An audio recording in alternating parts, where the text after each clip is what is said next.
Hello. We are back with another video, still not home.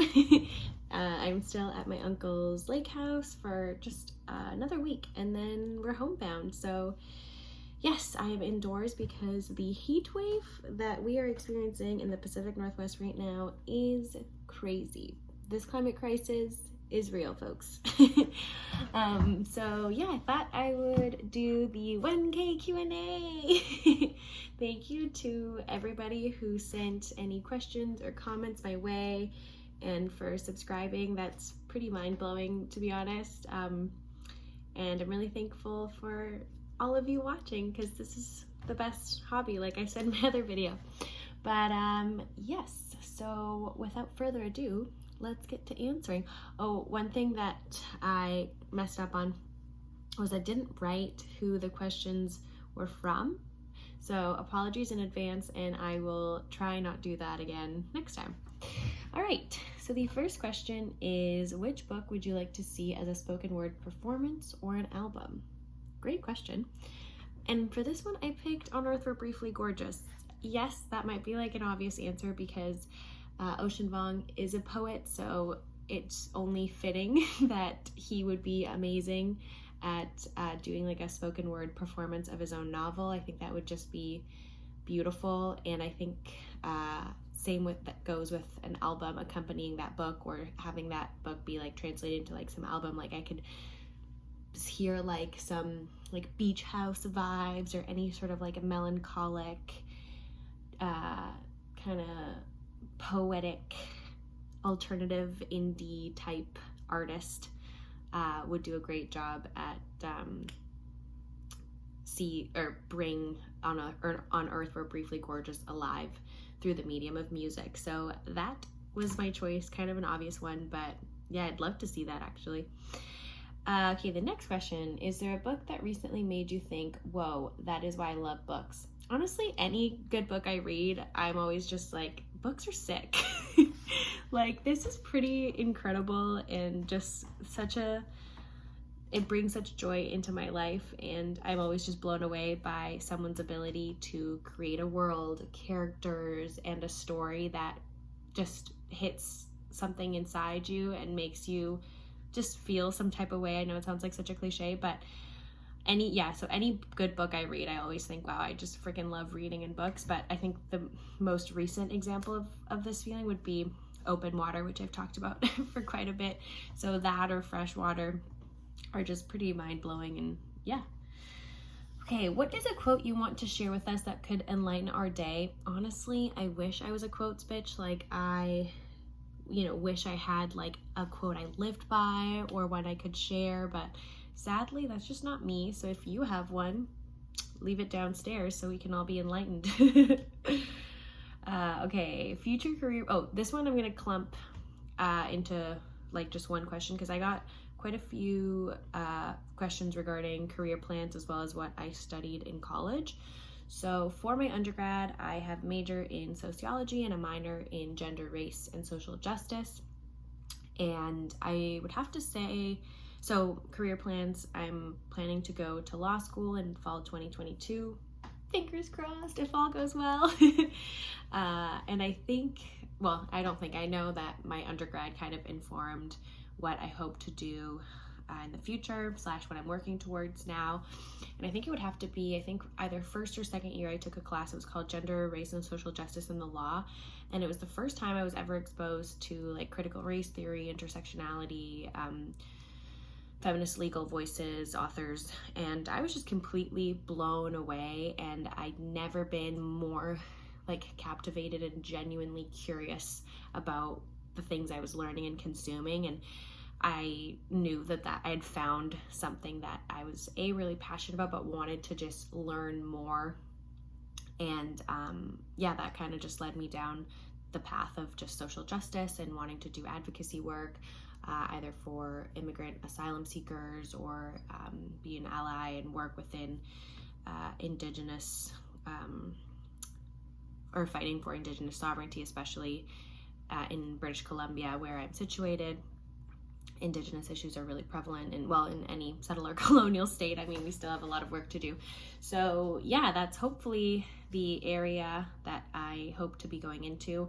It also depends in terms of what other things I'll be exposed to in law school. I know there's a school in particular that has a really cool environmental law program that sounds really intriguing to me, as well as, like I already mentioned, there's another law school that has a great Indigenous law program, which I'm already pretty inclined to kind of work in that field. But yeah, just advocacy and social justice is where my heart lies, and hopefully what I'll be able to do as a career. So within the law, I guess. But yeah, those are kind of my career plans, as well as what I did in college. And yeah, I loved it. I'm really honestly so happy and honored and blessed that I just happened to stumble upon this major that my school offers called Gender, Race, and Social Justice, and also sociology. That are my two passions.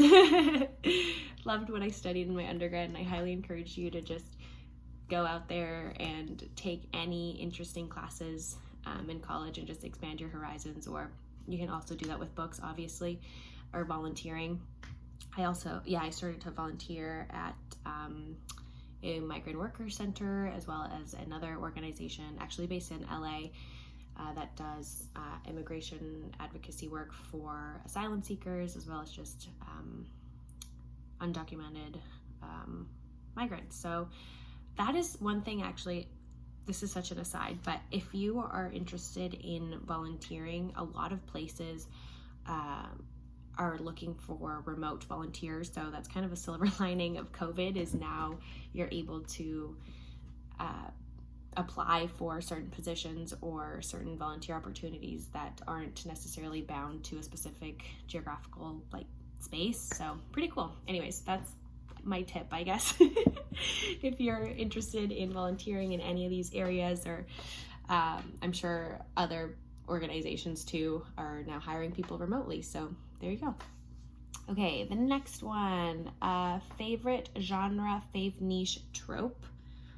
I don't really have a favorite genre, and in terms of niche trope, the only one I can think of right off the top of my head is On Earth We're Briefly Gorgeous. That's like speculative fiction, gender fluid identities, and Indigenous two-spirited folks. So it's kind of like a sci-fi climate fiction type genre book. It's an anthology, actually. It's not a full novel, but that's kind of pretty niche. But it was really good, so I highly recommend that book if you haven't read it. Fave book of all time. That is such a hard question, and one I don't think I can answer. Like I said, I feel like I'm just gonna be repeating myself, but books that have really impressed me recently have been Open Water, Fresh Water, Breeding Sweetgrass. Honestly, I think about a lot. Yeah, those are just some that are coming off the top of my head. But yeah, I don't really have like a favorite book of all time. Well, actually, A Little Life I also think about constantly, and I read that a few years ago. Okay, favorite book character. I'm gonna cheat and I'm gonna pick a duo, and it's gonna be Jude and Willem from A Little Life. The relationship between these two characters was the sweetest, most pure, loving relationship I think I've ever read in a book. Like I said, going back to the other question, I think about these characters on a weekly basis, I want to say. That whole book really was just like a character analysis, and the way that the author fleshes out these people makes you feel like they're as real as yourself. It was just so well done, and I love those two characters. I think I'm gonna pick those two for that question. If you have read that book, you know what I'm talking about. Okay, next question is, what is the best lesson you've ever learned? And this is kind of a cliche, but just try and go with the flow and embrace certain opportunities that present themselves that you didn't anticipate for, or weren't part of your life plan. Or I before used to be quite a planner. I'd be okay, well, I'm gonna do this when I'm this old, or by this point I hope to have X, Y, and Z. And if life has taught me anything, is that sometimes things come your way that don't look like opportunities or don't make sense at the moment. But if you just trust in yourself and your gut and just pursue that, even if it wasn't what you had intended for yourself or wasn't necessarily what you had in mind, just be open to those things and embrace things that come your way that you didn't necessarily anticipate for or necessarily have planned, because something really beautiful can come out of those situations or out of those things that present themselves to you in times that you didn't really call for or you weren't expecting, I guess, is what I'm trying to say. Like, I think that's that's true for myself, but also just my family. Like, I don't think my parents ever thought that they would immigrate from like Caracas to a random small town in the coastal like town in the middle of nowhere where you just have to take a ferry from the mainland to get to, you know, and they just embraced that opportunity, and it's the best thing that could have happened for us. So just an example, you know, just go with things and embrace them full on and just go for it. So sorry, that was such a long-winded answer. Okay, what books are you planning to read this summer? I really want to read Infinite Country. I want to read Piranesi, which I don't know if I'm gonna like. Might hate. I don't know. What else do I want to read? I have the Argonauts that I'm gonna start actually today, which I'm really excited for, and maybe the Elena Ferrante Quartet. I don't know. I feel like that could be a fun summery read. I don't know. Yeah, those are the books that are coming to mind. I honestly haven't done very much reading in the month of June, which is kind of embarrassing, but it just wasn't the month to be reading, you know? Going back to what I said, you just have to embrace things that come your way, and June was just family time, and that's what I embrace, not books. Okay, any vacation plans for this year? Honestly, no, because of COVID, things in Canada aren't as free-nilly as other places. So sadly, I have no plans really, except for maybe going to the island close to where I live to visit my bestie. But yeah, that's pretty much it. Hopefully some camping, some hiking around the province I live in, but we'll see. We shall see. Do you have any favorite collection of poetry? No, I honestly don't remember the last poetry book I read, so no. But actually, my friend Eva, she really enjoys and she's a fan of poetry and poetry collections. So once I'm back home, I want to see if maybe she wants to do a video with me and she can give me some of her favorite poetry books and maybe do a little swap, and I'll get my toes wet in the poetry literary sphere that I have yet to really dabble in. So we'll see. Next one, fave Latin American author / book. I wouldn't say this is like my favorite, because truth be told, I've only read one of their books, but it just really blew me away, and it's called Signs Preceding the End of the World by Yuri Herrera. He is a Mexican author. I absolutely loved that book. I think I might include it in another like wrap-up video, because I read it at the beginning of, I think in March or April, and I just totally forgot to talk about it, which I'm so mad at, because that book was just phenomenal. So that book really impressed me and blew me away. So I'm gonna go with that, and I will talk about that book coming up. So stay tuned. All right. Question is, what book would you change the ending to? It's not that I would change the ending. It's more like I want more of this world, and it would be Detransition Baby. I loved that book, but I mean, and the ending was good, don't get me wrong, but I just wanted like more. Like, I want there to be like a sequel or something. Because I wasn't ready to leave these people's like lives and realities, and I just wanted more. So yeah, it's not that I was left like dissatisfied or anything, but do you notice that I'm just like changing the question altogether? Like, it's not like I would want to change the ending. It's just that I wish it was longer and I want more of this world, these characters. Like, I need a second book, really. So I guess if the question was, is there a book that you'd want to read more of? It would be that. Detransition baby, for sure. What is an immediate buy/read author for you? Akwaeke Emezi. Everything I've read by them, I have absolutely loved, and I want to get their biography that just came out really recently. I cannot wait to read that. So actually, I'm going to add that to the list of books I want to read this summer, because that looks unbelievably good. What is a book that you have low expectations for and ended up loving? Let me think. Let me look through my Goodreads.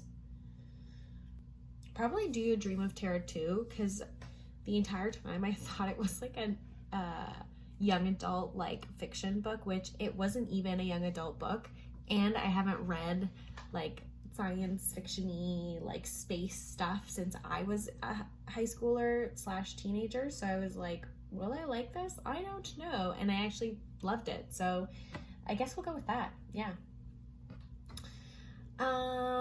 What is your favorite place you've been to / if you could travel anywhere in the world, where would you go? There was a time, I don't know if this is like my favorite, but it just is the first thing that came to mind. So in 2019, I believe, my best friend and I traveled and hopped around Europe for like a month and a half in June. And we had an unbelievable time. And we happened to stumble upon this tiny, remote coastal town in Portugal called Ericeira. I hope I'm saying the name right. And it was just such a darling little town. The people we met were so much fun. We happened to go on a weekend where there was like a surf longboarding competition, so that was just beautiful to take part in. The food was amazing. It kind of looked like Greece because the whole town was like white and blue, and it was just the best. I felt like I was inside a movie. It was just beautiful. I mean, we had such a great time in Portugal. So I don't know if it's like the best place or like, what is it, my favorite place, but it's definitely one that is stuck in my brain, and I hope to go back there. So yeah. And if you could travel anywhere in the world, where would you go? China. I really want to go to China. My boyfriend has gone a few times and absolutely loves it. My mom actually wanted me to go on exchange somewhere in China or Hong Kong, and I didn't listen to her. So yeah, I would absolutely love to go. I think it would be such a wild, fun experience. The next question I thought was kind of cute. And they want to know if I like sweet or savory. And I am definitely a savory gal. I love salt. So definitely savory, although I do like sweet drinks, which I know who past the age of 11 likes sweet drinks. This girl, love them.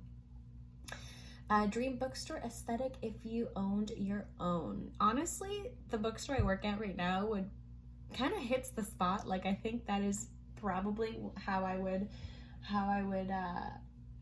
go about opening up a bookstore. Or I would do like a mid-century like wooden bohemian-y kind of vibe. I think those would be, I would either go like really clean white, kind of like the bookstore I work at now, or I would go like old school, like wood, teak, with like woven baskets and stuff, because that's basically like my home aesthetic. So either my home aesthetic or the bookstore I work at now, I think would be the way. What is next? Describe your perfect day. Oh my god, this is another great one. Now, are we talking like if I was on a vacation, or a perfect day like in my actual life? I'm gonna go with actual life. Okay. wake up, have my hazelnut vanilla tea, read on the couch with my boo. Then we would go outside, and then we'd go on a little swim, a little cold swim, but the day's still pretty, but it's still kind of chilly, like it's not summertime. And then we come back home, make a nice breakfast. Then we go to a little coffee shop at around like 11:30, get an iced coffee, which this is a new thing. Get an iced coffee, do a little bit of reading there, maybe go to like a used bookstore in a new neighborhood that isn't our own. Then we go have yummy lunch somewhere. We walk around, maybe do a little bit of vintage home shopping, get a little woven basket or a pretty little vase or pottery. Then we go on a little bike ride. Yeah, let's toss in a little exercise. We go on a little bike ride around the beach. Then we come home and make a beautiful dinner. And we have dinner with nice music playing in the background. Maybe see my mom and dad for a little dessert on the beach. And come home, watch a little show, tuck ourselves in, say goodnight to my plants. And that's it. Is that boring? God. Yeah, I don't know. We'll go with that. That sounds pretty nice to me. Okay. How did you and your partner meet? Well. We met online, but I knew exactly who he was beforehand. When I was in college, or we met after we both graduated from the same college, but when I was in college, a friend of mine actually had a class crush on him. And she talked about Charlie, and one day I was like, well, what does he look like? And she showed me a picture, and I was like, interesting. I will footnote this. But at the time, I was like probably into some other white guy, and whatever. It was like my friend's crush, so I had no business meddling in that. And then cut to a few years later, I see him on a dating app, and I was like, I know those curls, I know that face, I know exactly who this is. So you betcha, I swiped right, we started talking, and the rest is history. So that's how we met. Next question, fave film. Honestly, I haven't watched a movie in a long time. I did watch a movie on the plane, which was Princess Diaries, which I forgot how good that movie was, but that just tells you my taste in movies. I don't know. Okay, which book character would you have a crush on in real life? I freaking loved this question. Oh my god. So, I mean, this is an obvious one. Connell from Normal People. Very hunky, very cute. And I'd have to say, the narrator in Open Water. He sounds like he is a total hottie patati, intellectual, sensitive, would treat you like a queen, super sweet. So I would say him and Connell. Okay, the next one. Do you listen to podcasts? Any recommendations? Honestly, no. I haven't listened to podcasts in a hot second, but when I did, I liked Amanda Seales' podcast, Small Doses. That was pretty good. The Daily, like for news. What else have I listened to in the past? Yeah, I don't know. I'm not a podcasting kind of gal. I'm not opposed to them at all. I just don't. Well, when I was at home doing nothing, I didn't like sit at home and play a podcast. I would just like consume something like visually. But now that I'm a working gal and I'm out and about and I do have a work commute, I should get back into it. So leave me any recommendations you have of any podcasts that you like, and I'll give them a listen for sure. Have you always been a reader? Any childhood faves? Definitely, I've always been a reader. I think what helped me, which I think is rare to be honest, is the elementary school I went to was very hippie, and so they would just let us pick whatever book we wanted that was appealing to us, and we would read that and like write reports or whatever it is that you did in elementary school. So I always had a really positive association with reading and books, because I was never forced to read a specific title or write about a book that I was so uninterested in. So I think that really helped with my just affinity and love of reading from a young age. And any childhood faves, A Fairy Dust, which I've already talked about before, that book really just marked my childhood to the point where I was like obsessed with fairies and building fairy houses, writing to my fairies. It was a whole ordeal. The whole thing came crashing down though when I found one of the notes I had written to my fairy bestie in the bathroom garbage can. I was devastated. I pulled it out of the garbage and I ran to my parents crying, and I was like, what is this? And what is it doing in the garbage at home? And my parents were like, we fucked it. And they did. That was the end of my fairy love, but we have them to blame for it, not the book. Okay. While working at a bookshop, has anything surprised you that you didn't expect? And did you always want to study law? I knew I wanted to study law when I went to college for my undergrad, like I said. And while working at a bookstore, anything that surprised you that you didn't expect? Probably the like relationships that I have with some of our like regular customers, and seeing familiar faces and just engaging in just the sweetest, greatest conversations with these people has definitely been a pretty great side effect that not that I wasn't expecting. I just think maybe people are just like friendlier after COVID because we don't socialize as much. So any opportunity to do so, we just like grab it and go with it. So that has been really awesome. As well as like the behind the scenes stuff, like ordering books and seeing like book arrivals. That's kind of exciting and fun, and I didn't think I would like it that much. And starting my YouTube channel, of course. Oh my God, how could I forget? That was, I think, an outcome that kind of happened naturally because I was working in a bookstore, I was reading a lot, and my boyfriend was just like, do it. And I did. Okay, for the last question, because I just thought this was very funny. Somebody asked, are you gonna send an admissions video to the law schools you applied to, like Elle Woods and Legally Blonde?